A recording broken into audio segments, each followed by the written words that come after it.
Assalamualaikum warahmatullahi wabarakatuh. Kembali lagi di channel Santi Triani. Oke, yang menonton video ini pasti tahu dong apa itu Google. Yes, anak zaman now nggak mungkin dong nggak tahu apa itu Google. Karena biasanya saat mencari informasi maka Mbah Google lah yang akan dibuka. Misal, saat kita punya PR bahasa Inggris dan tidak tahu artinya, maka yang dibuka adalah Google Translate. Kemudian, saat kita membutuhkan suatu aplikasi atau ingin mendownload game misal, maka yang akan dibuka adalah Google Play. Begitupun saat kita bepergian jarak jauh dan tidak tahu arah dan tujuan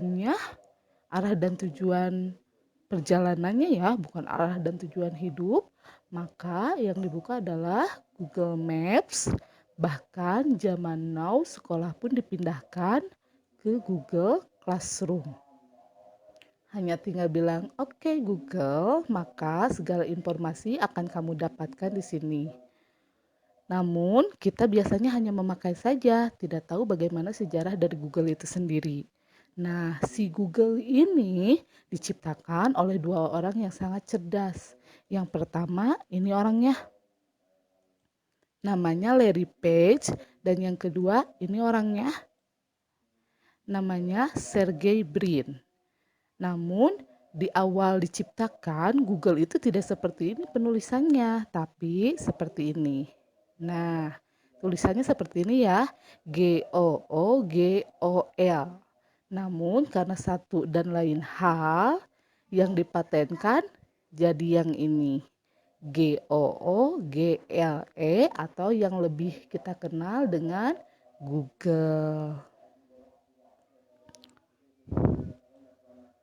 Nah, si Google ini atau yang sekarang lebih kita kenal dengan sebutan Google ternyata memiliki makna sebuah angka. Angka berapa ya? Kita lihat.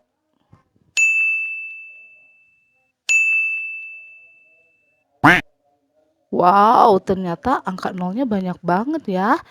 Inilah arti dari Google itu. Kenapa angka nolnya sangat banyak? Penciptanya bilang angka 0 ini menandakan banyaknya informasi yang bisa kita dapatkan kalau kita membuka Google. Untuk mempersingkat tulisan yang panjang seperti ini akan dibuat jadi seperti ini. Hal ini di dalam matematika disebut dengan perpangkatan. Selamat datang di kelas Bu Santi. Video kali ini dibuat untuk memenuhi pembelajaran jarak jauh bagi kelas 9. Maka siapkan buku dan pensil kalian, kita belajar bersama, oke? Adapun materi yang akan dibahas di kelas 9 yaitu yang pertama bilangan berpangkat dan bentuk akar, yang kedua persamaan dan fungsi kuadrat, yang ketiga transformasi geometri, yang keempat kesebangunan dan kekongruenan, dan yang terakhir bangun ruang sisi lengkung.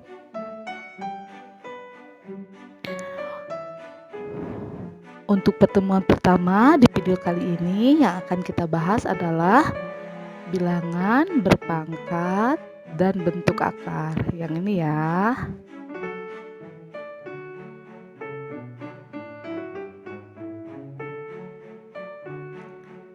Langsung saja kita lihat kompetensi dasarnya. Ini ada kompetensi pengetahuan, yaitu menjelaskan dan melakukan operasi bilangan berpangkat, bilangan rasional, dan bentuk akar, serta sifat-sifatnya. Selain pengetahuan, di kurikulum 2013 ada juga yang namanya keterampilan. Kompetensi dasarnya yaitu menyelesaikan masalah yang berkaitan dengan sifat-sifat operasi bilangan berpangkat bulat dan bentuk akar. Adapun indikator pencapaian kompetensinya yaitu yang pertama menuliskan perkalian bilangan dalam bentuk perpangkatan, yang kedua menentukan hasil perpangkatan suatu bilangan, yang ketiga mengidentifikasi dan menentukan hasil bilangan berpangkat bulat positif, bilangan berpangkat bulat negatif, dan bilangan berpangkat 0, Kemudian yang keempat, mengidentifikasi sifat-sifat bilangan berpangkat. Kemudian yang kelima, menyatakan hubungan antara bentuk akar dan perpangkatan. Selanjutnya, menyederhanakan dan melakukan operasi bilangan real yang melibatkan bentuk akar. Terakhir, menuliskan notasi ilmiah. Tapi sebelum kita mempelajari semua ini, kita akan lihat dulu peta konsepnya ya. Nah, ini adalah peta konsep dari kompetensi dasar 3.1. Yang akan dipelajari adalah bilangan berpangkat, kemudian yang kedua bentuk akar, dan yang terakhir adalah notasi ilmiah. Bilangan berpangkat itu dibagi lagi menjadi 3 macam, yaitu bilangan berpangkat bulat positif, bilangan berpangkat bulat negatif, terakhir bilangan berpangkat 0. Dari ketiga bilangan berpangkat ini nantinya ada sifat bilangan berpangkat, kemudian ada operasi bilangan berpangkat, dan yang terakhir ada perpangkatan aljabar. Wow, kalau misalkan dengar kata aljabar itu udah deg-degan duluan ya. Tenang, nanti kita akan belajar bersama-sama. Kalau pada bentuk akar, yang akan dipelajari adalah menyederhanakan bentuk akar dan operasi hitung bentuk akar. Jadi, mari kita mulai belajar. Oke? Yang akan kita bahas pertama kali di kompetensi dasar 3.1 adalah bilangan berpangkat bulat positif. Kita mulai dengan melihat pengertiannya terlebih dahulu. Misalkan ada seperti ini, A pangkat N. A pangkat N itu artinya A dikali A dikali A dikali A sebanyak N. Oke, dapat dipahami? Di mana A ini dia posisinya sebagai basis atau bilangan pokok, dan N ini dia posisinya sebagai eksponen atau pangkat. Ya, Ibu ulangi kembali. A itu posisinya sebagai basis atau bilangan pokok, dan N itu dia posisinya sebagai eksponen atau pangkat. Oke? Nah,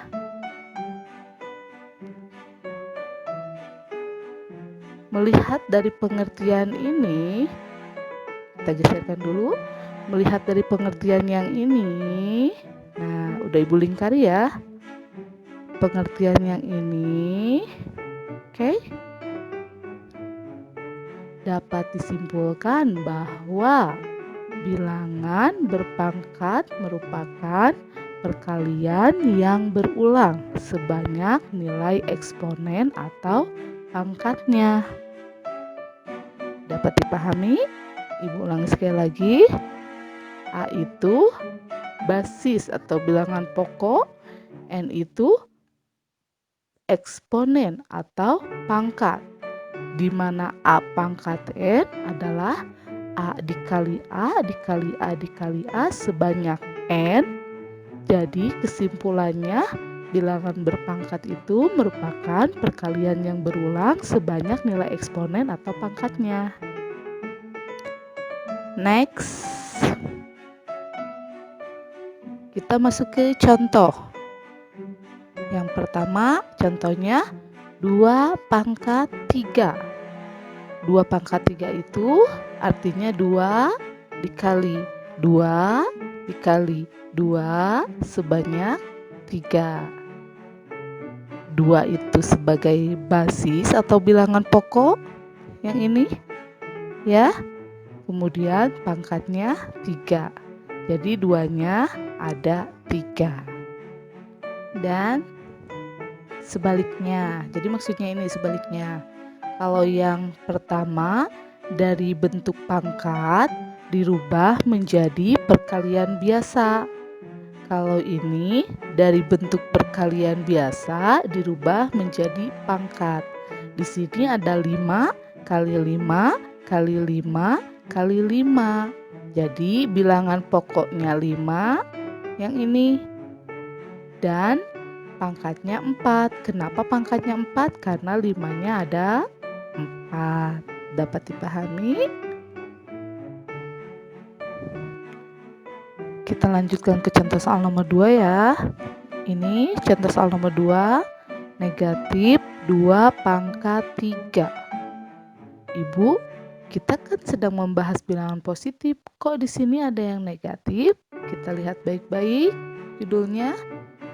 Bilangan berpangkat bulat positif. Artinya pangkatnya yang positif. Kembali lagi ke contoh soal. Ini pangkatnya positif. Oh, berarti ini contoh soalnya udah betul. Walaupun bilangan pokoknya negatif, tapi pangkatnya betul, positif. Jadi, negatif 2 pangkat 3 di sini artinya negatif 2 dikali negatif 2 dikali negatif 2. Negatif 2-nya ada 3. Dan sebaliknya, kalau ini dari bentuk pangkat menjadi bilangan perkalian biasa, kalau yang ini dari bentuk perkalian biasa dirubah menjadi bilangan berpangkat. Misal, ibu punya negatif 5 kali negatif 5 kali negatif 5 kali negatif 5. Artinya bilangan pokoknya negatif 5. Karena negatif 5-nya ada 4, pangkatnya 4.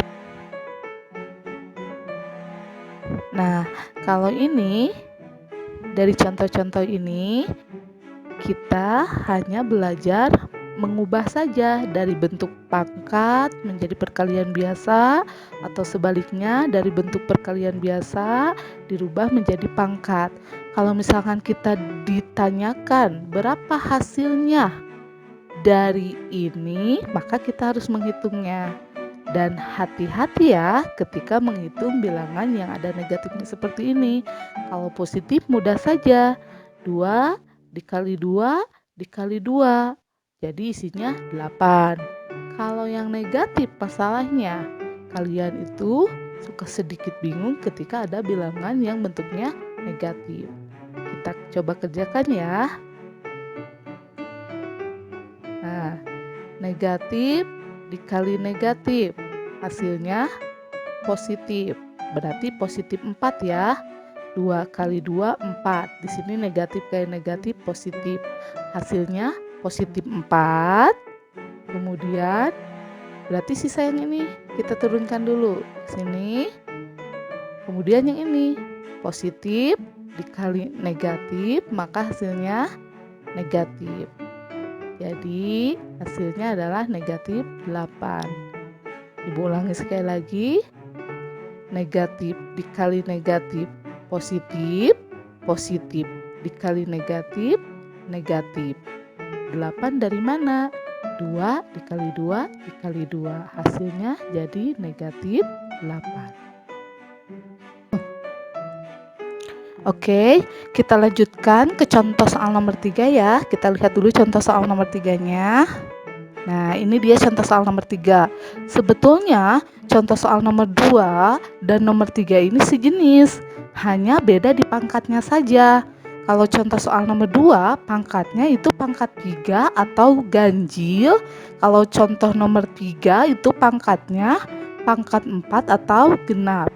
Jadi sebetulnya sama saja mengerjakannya ya. Kita coba mengerjakan.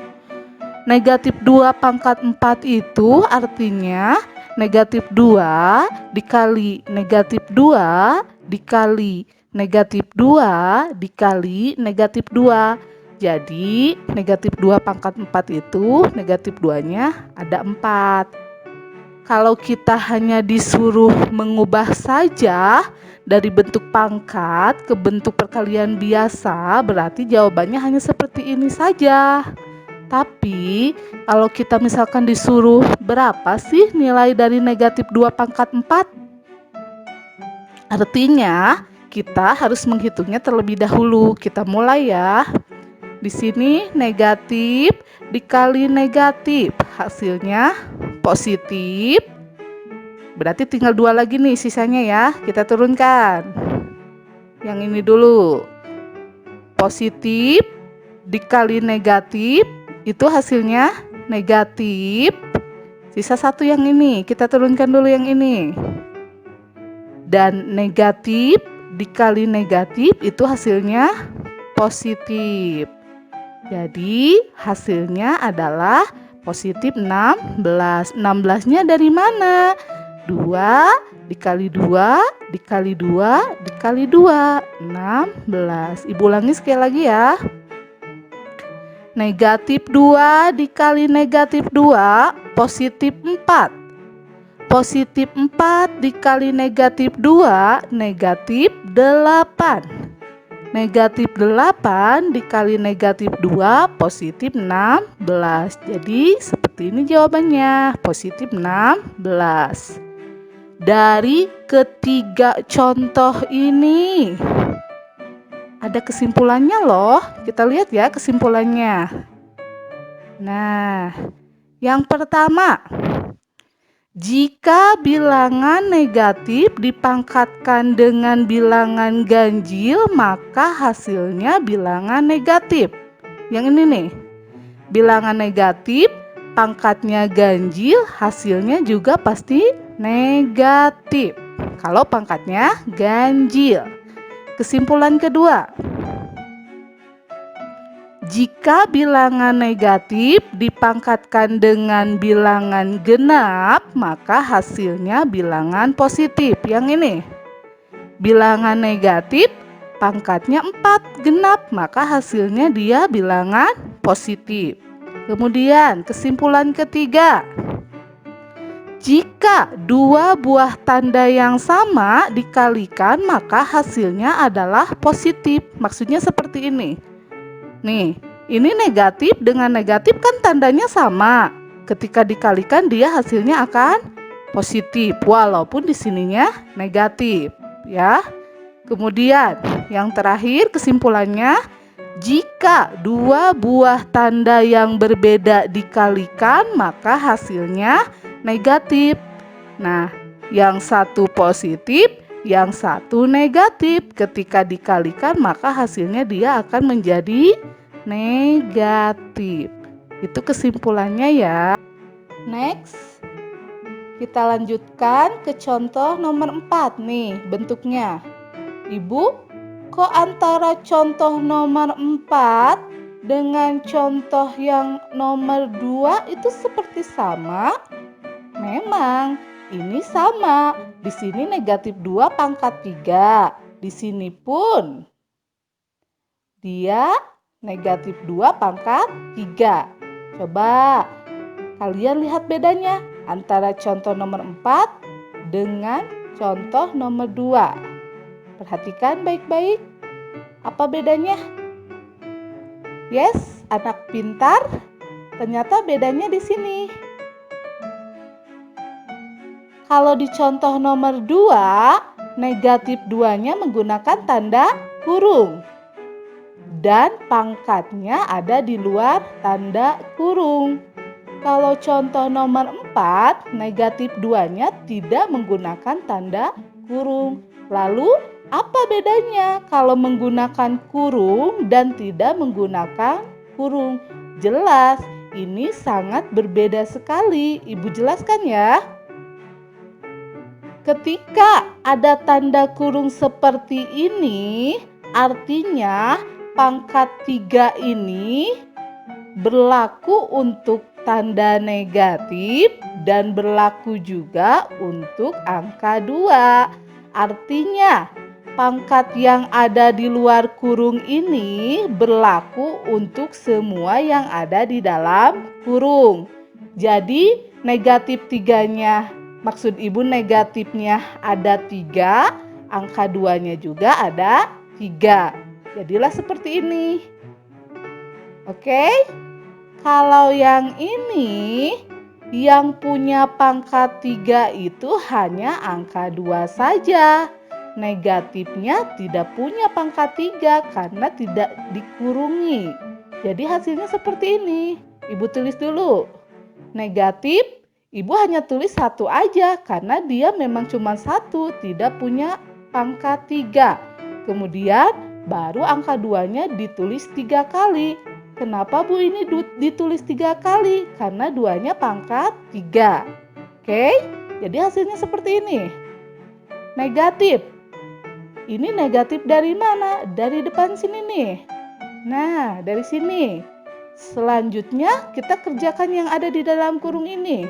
2 kali 2 kali 2 itu hasilnya adalah 8. Jadi negatif 2 pangkat 3 itu hasilnya negatif 8. Oke, kita lanjutkan ke contoh nomor 5. Ini contoh nomor 5 ya. Negatif 2 pangkat 4. Kalau kita perhatikan contoh nomor 5 ini sama dengan contoh nomor 3. Negatif 2 pangkat 4. Ini pun negatif 2 pangkat 4. Pasti kalian sudah tahu bedanya karena sama dengan yang ini. Kalau di contoh nomor 3, negatif 2-nya berada di dalam tanda kurung dan pangkat 4-nya berada di luar tanda kurung. Sedangkan contoh nomor 5, negatif 2-nya tidak memiliki tanda kurung. Ibu jelaskan sekali lagi ya, sama halnya dengan yang ini. Kalau pangkatnya berada di luar kurung, tandanya pangkat ini berlaku untuk semua yang ada di dalam kurung. Artinya negatifnya ada 4 kali, 2-nya juga ada 4 kali. Jadi seperti ini hasilnya. Oke. Sedangkan yang ini, yang ada pangkat 4-nya hanya 2 saja. Karena di sini tidak ada tanda kurung. Jadi pangkat 4 ini hanya berlaku untuk angka 2 saja.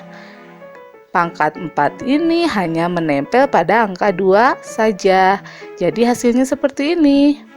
Negatif, Ibu tulis 1 saja negatifnya. Kenapa 1? Karena memang dia cuma ada 1, tidak memiliki pangkat 4. Kemudian, nah baru angka 2-nya ditulis sebanyak 4 kali. Karena angka 2 di sini memiliki pangkat 4. Kita lanjutkan lagi. Jadi hasilnya negatif. Dari mana negatif ini?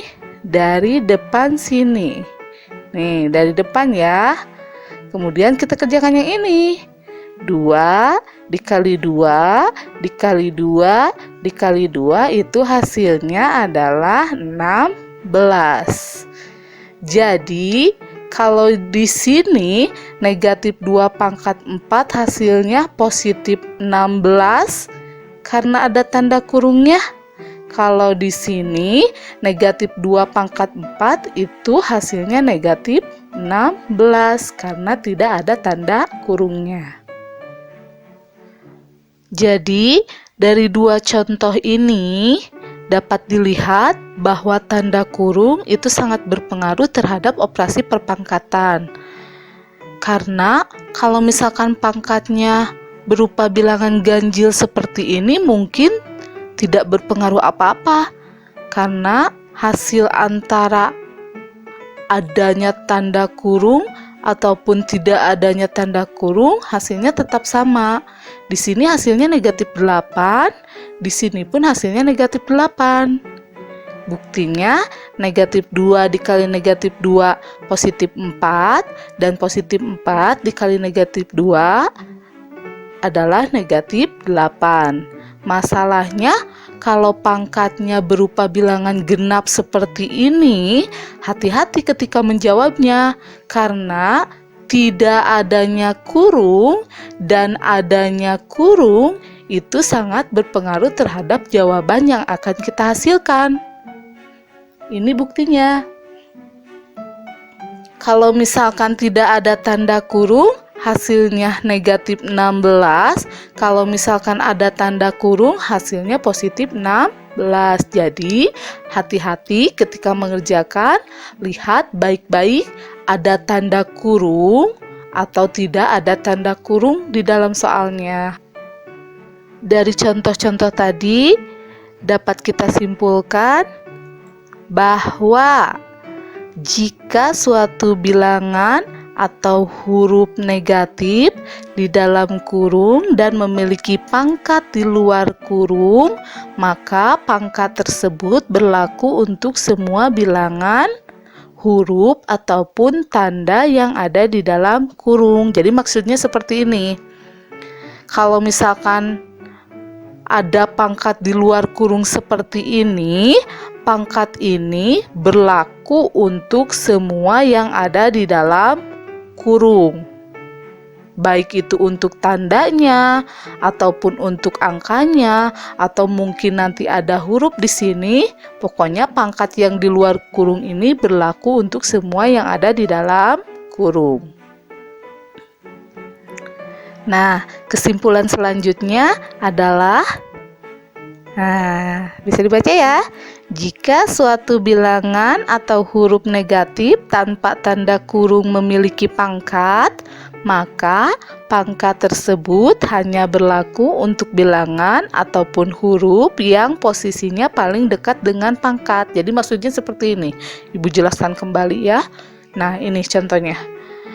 Jadi di sini kan tidak ada tanda kurung, artinya pangkat ini hanya berlaku untuk yang paling dekat saja dengan pangkatnya. Karena di sini yang paling dekatnya dengan angka 2, berarti pangkat 3 ini hanya berlaku untuk angka 2, tidak berlaku untuk tanda negatifnya. Begitu. Nah, sekarang mari kita mencoba. Ada soal pertama. Di sini perintahnya, sederhanakanlah ke dalam bentuk pangkat dari perkalian di bawah ini. Jadi, kalian hanya perlu mengubah perkalian ini menjadi bentuk pangkat. Oke? Kemudian, soal nomor 2. Di sini perintahnya, tuliskan ke dalam bentuk perkalian dari bilangan berpangkat di bawah ini. Jadi, kalian hanya perlu mengubah menjadi perkalian biasa dari bentuk pangkat yang disediakan. Kemudian, soal nomor 3, tentukanlah hasil perhitungan dari bilangan berpangkat di bawah ini. Nah, kalau soal-soal ini kita disuruh menghitungnya. Jadi 10 pangkat 5 itu hasilnya berapa sih? Gitu ya. Dan yang terakhir, kalau bisa coba praktekkan di rumah. Ini petunjuknya. Nanti hasilnya itu akan menentukan berapa pangkatnya, ya. Silahkan mencoba.